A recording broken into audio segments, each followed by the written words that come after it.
Prince ஜுவல்லரியின் volt gold exchange Mela.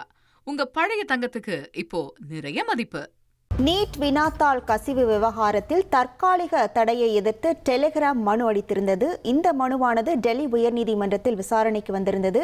இந்த விசாரணையில் டெலிகிராம் மனு மீதான தீர்ப்பானது ஒத்திவைக்கப்பட்டிருக்கிறது. விவரங்களோடு இணைகிறார் நம்ம செய்தியாளர் வெங்கடேசன். வணக்கம் வெங்கடேசன். இரு தரப்பில் என்ன வாதங்கள் முன்வைக்கப்பட்டன? முழு விவரங்கள். நீட் மறுதேர்வை முன்னிட்டு டெலிகிராம் செயலிக்கு விதிக்கப்பட்ட தடையை எதிர்த்து அந்த நிறுவனம் தாக்கல் செய்த ரிட் மனு மீதான தீர்ப்பை டெல்லி உயர்நீதிமன்ற நீதிபதி தேஜஸ் கரியா தேதி குறிப்பிடாமல் ஒத்திவைத்துள்ளார். இந்த தீர்ப்பு நாளை வெளியாகும் என்று எதிர்பார்க்கப்படுகிறது.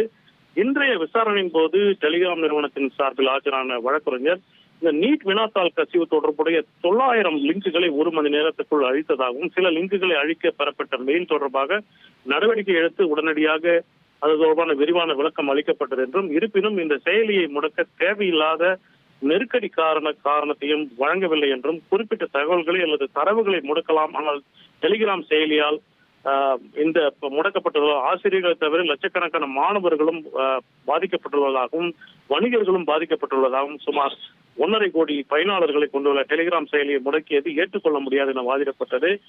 மத்திய அரசின் சார்பில் விரிவான பதில் மனு என்பது இன்று தாக்கல் செய்யப்பட்டது.